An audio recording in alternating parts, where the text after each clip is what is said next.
Hi, this is Sean from Settle, and today we're continuing our tutorial and video training and overviews. What we're doing is we're breaking them down now for these on individual sections so we can really dive into and dig into the individual components. There was the overview training video that kind of gave you the broad stroke of the software, but these subsequent videos are designed to allow users to dive into one section. And today what we're going to do is we're going to analyze the module of Settle that allows us to do the equitable distribution affidavits. So when you log onto your site, you'll be on your dashboard, and there's essentially two ways to get to the particulars.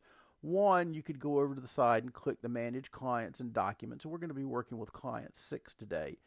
You could either do the drop down to get to the equitable distribution affidavit, or if you wanted to go to the Manage Clients and Documents overview page, for that particular client, you're going to have the option of all the individual components here. And today we're going to do, as we said, the equitable distribution affidavit. So when we click that, it brings us over to the page with the 20 categories that are laid through and pulled from the equitable distribution affidavit. You have the ability to generate a PDF of your finished product, and you can save all of the components if you want at one point. We've added and start with the caption information. Now, this client's name is new client. Opposing party is laid through here. You can come through and select the year for the case number.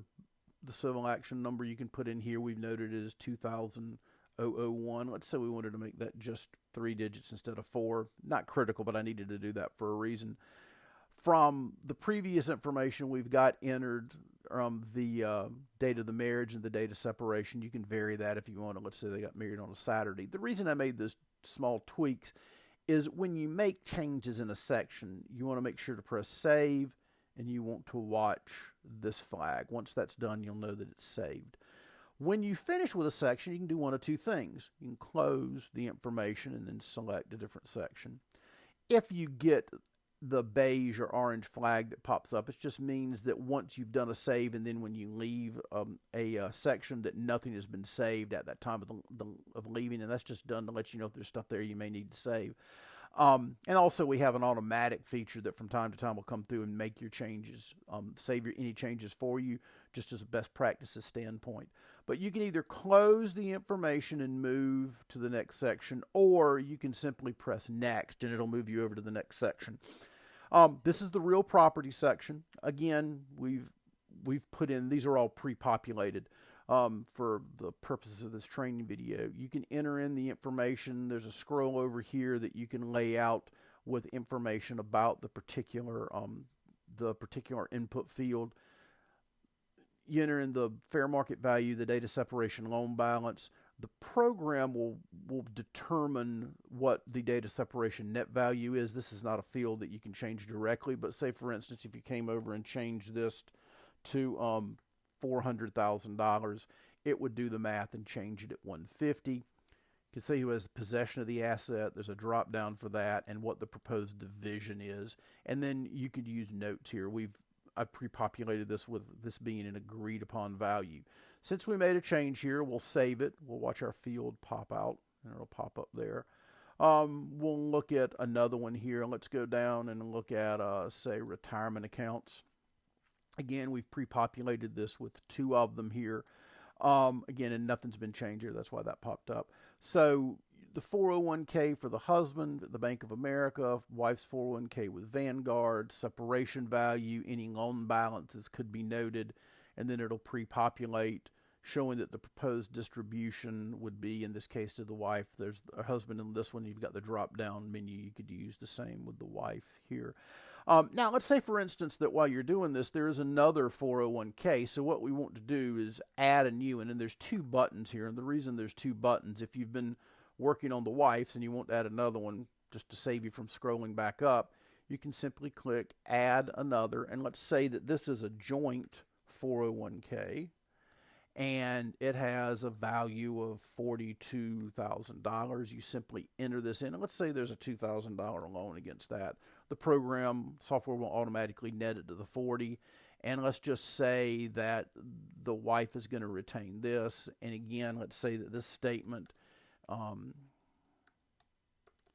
is statements from separation as to value. So the same as before. And again, we've noted to put this on the asset division sheet. If for some reason you didn't, you could tell it to exclude it and it would take it off, but here we're going to have it on there. Since we've made changes, let's go ahead and save that. It'll note it as successfully saved. And then we can either move to the next section or you could close that. And essentially what you do is you walk through, you can lay out any of the items simply by working through.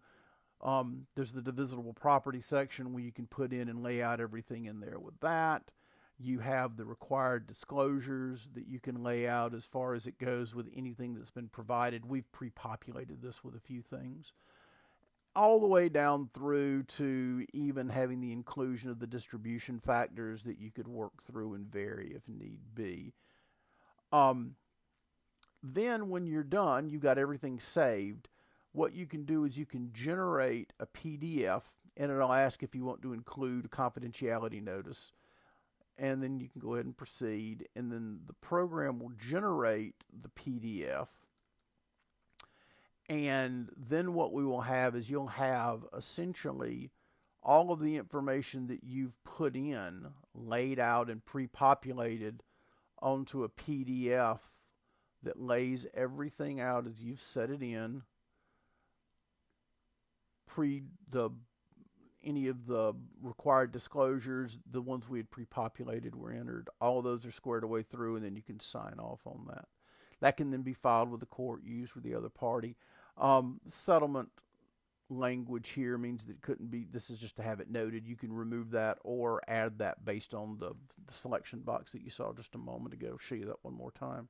When you're generating the PDF, it'll give you the option to include or not include the confidentiality notice. But through using this, it will allow you from the standpoint to enter in each of the items. If it's left blank, as you saw on the PDF, it would remain blank. But it allows you to come in, add in, enter notes about it, to have it annotated for you, laying everything out as far as it goes with the equitable distribution affidavit. So, thank you again for your continued support and use of Settled. If you have any feedback, comments, questions, even proposals for modification, if you see something that you think would potentially make the site work better, please let us know, as we're always working to make sure that the site is efficient as possible for all of our users. But you can email us directly at info@settled.com. Thanks again, and have a great day.